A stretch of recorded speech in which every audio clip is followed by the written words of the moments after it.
নমস্কার বন্ধুরা, সকলকে আমার চ্যানেলে স্বাগত। পেনশনার এবং ফ্যামিলি পেনশনারদের বকেয়া ডিএ এরিয়ার পেমেন্ট সংক্রান্ত এই মুহূর্তে একটি অত্যন্ত গুরুত্বপূর্ণ অর্ডার রাজ্য সরকারের তরফ থেকে জারি করা হয়েছে।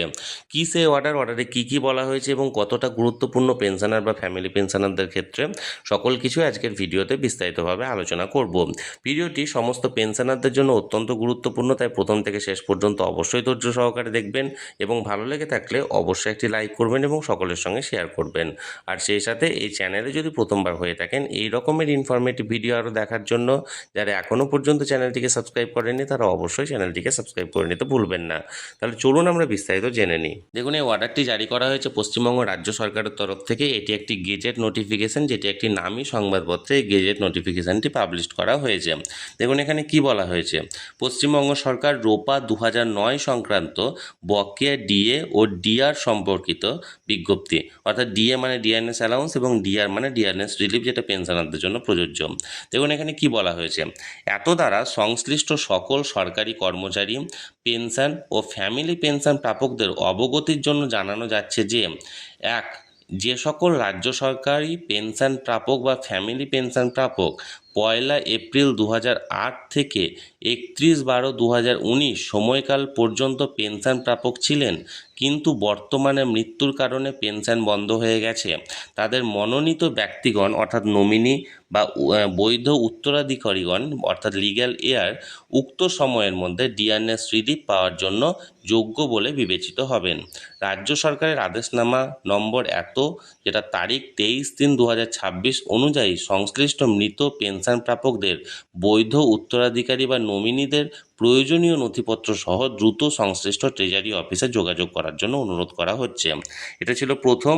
এখানে বলা হয়েছে যে 1 এপ্রিল 2008 থেকে 31/12/2019 মধ্যে যারা পেনশন পেতেন কিন্তু বর্তমানে মারা গেছে, অর্থাৎ তারা তো এই পঞ্চম বেতন কমিশন অনুযায়ী তারা সমস্ত ডিএ এরিয়ার পাবেন, তাই তাদের যারা বৈধ উত্তরাধিকারীগণ আছেন বা নমিনি আছে তাদেরকে ট্রেজারি অফিসের সমস্ত কাগজপত্র নিয়ে দেখা করতে বলা হয়েছে। নাম্বার 2 দেখুন কি বলা হয়েছে, যে সকল পেনশন প্রাপক বা ফ্যামিলি পেনশন প্রাপক ট্রেজারি থেকে পেনশন গ্রহণ করেন কিন্তু গত নভেম্বর মাসে লাইফ সার্টিফিকেট জমা না দেওয়ার কারণে যাদের পেনশন বা ফ্যামিলি পেনশন বন্ধ রয়েছে, তাদের অনতিবিলম্বে জীবন প্রমাণপত্র বা লাইফ সার্টিফিকেট নিজ নিজ ট্রেজারিতে অথবা অনলাইনে ডিজিটাল লাইফ সার্টিফিকেট জমা দেওয়ার জন্য অনুরোধ করা হচ্ছে। এ বিষয়ে প্রয়োজনীয় সহায়তা পেতে সরকারি হেল্পলাইন নাম্বারেও যোগাযোগ করার জন্য অনুরোধ করা হচ্ছে। অর্থাৎ আমরা প্রত্যেকেই জানি প্রতিটি পেনশনার বা ফ্যামিলি পেনশনারদেরকে নভেম্বর মাসে তাদের বেঁচে থাকা প্রমাণপত্র বা লাইফ সার্টিফিকেট ফিজিক্যালি ব্যাংকে গিয়ে জমা দিয়ে আসতে হয় বা ডিজিটালি তারা এখানে অনলাইনের মাধ্যমে জমা করতে পারে। যদি কেউ জমা না করে থাকেন তাহলে সেক্ষেত্রে তাদের ক্ষেত্রেও পেনশনটি বন্ধ হয়ে গেছে, তাহলে তাদের ক্ষেত্রেও সংশ্লিষ্ট ট্রেজারি অফিসে লাইফ সার্টিফিকেট বা ডিজিটাল লাইফ সার্টিফিকেট অনলাইনের মাধ্যমে জমা করার জন্য বলা হচ্ছে। নাম্বার 3 দেখুন, যে সকল পেনশন প্রাপক বা ফ্যামিলি পেনশন প্রাপক ট্রেজারি থেকে পেনশন গ্রহণ করতেন কিন্তু এখন কলকাতা এলাকা বা অন্য রাজ্য বা অন্য দেশে পেনশনকে স্থানান্তরিত করেছেন, তারা তাদের কোনো আইনসম্মত উত্তরাধিকারী বা নিকটাত্মীয় বকেয়া ডিআর প্রাপ্তির প্রয়োজনীয় কাজ সম্পন্ন করতে ট্রেজারি বা হেল্পলাইনে যোগাযোগ করলে উপযুক্ত সহায়তা দেবে। এটা বুঝতেই পারছেন যে যারা বর্তমানে রাজ্য থেকে পেতেন কিন্তু এখন হয়তো ডাইরেক্টলি কলকাতা কেএমসির আন্ডারে ট্রান্সফার হয়েছেন বা অন্য রাজ্যে ট্রান্সফার হয়েছেন বা থাকেন সেখানে, তাহলে তারা এই হেল্পলাইন নাম্বারে বা তাদের যে উত্তরাধিকারীরা আছেন তারা সমস্ত কাগজ ট্রেজারির মাধ্যমে এখানে যোগাযোগ করলে তাদেরকে সহায়তা দেওয়া হবে।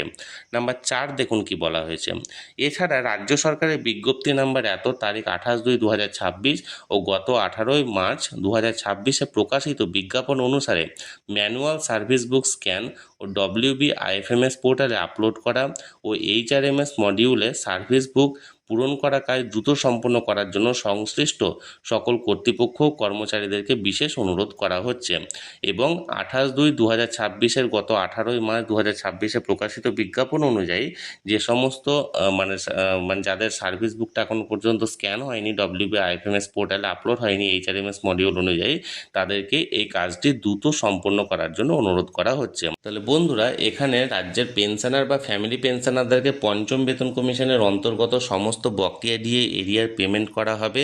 বিশেষ করে যারা বর্তমানে মারা গেছেন তাদের হয়তো ফ্যামিলি পেনশনার পাচ্ছেন, বা তাদের যে সমস্ত বৈধ লিগ্যাল ইয়াররা আছেন বা অর্থাৎ উত্তরাধিকারী আছেন বা নমিনি আছেন তাদেরকে, বা যারা এখন বর্তমানে কোনো রকম ডিজিটাল সার্টিফিকেট, লাইফ সার্টিফিকেট জমা দেননি সেই কারণে তাদের পেনশন বন্ধ হয়ে গেছে তাদেরকে, বা যারা বর্তমানে হয়তো স্থানান্তরিত হয়ে গেছেন বা নিজেদের মানে যেটা পেনশন কেস সেটা ট্রান্সফার করেছেন অন্য রাজ্যে, তাদেরকে প্রত্যেককে ট্রেজারিতে, সংশ্লিষ্ট ট্রেজারিতে বা সংশ্লিষ্ট হেল্পলাইন নাম্বার যেটা এখানে দেওয়া আছে সেই হেল্পলাইন নাম্বারে কন্ট্যাক্ট করে উপযুক্ত এখানে মানে আপনার সহায়তা দেওয়ার জন্য বা সহায়তা নেওয়ার জন্য যোগাযোগ করতে বলা হয়েছে। তাহলে বন্ধুরা, পেনশনার বা ফ্যামিলি পেনশনারদের বকেয়া দিয়ে এরিয়ার পেমেন্ট সংক্রান্ত যে গেজেট নোটিফিকেশানটি একটি নামী সংবাদপত্রে পাবলিশ করা হয়েছিল সেটি সরাসরি আমি আপনাদের সামনে তুলে ধরলাম। এই নিয়ে যদি আপনাদের কোনো কিছু বলার থাকে বা কোনো প্রশ্ন থাকে অবশ্যই কমেন্ট করতে পারেন। আর এই ভিডিওটি ভালো লেগে থাকলে অবশ্যই একটি লাইক করুন এবং সকলের সঙ্গে শেয়ার করুন। আর সেই সাথে চ্যানেলে প্রথমবার হলে অবশ্যই চ্যানেলটিকে সাবস্ক্রাইব করে রাখুন। ধন্যবাদ, দেখা হচ্ছে পরের ভিডিওতে।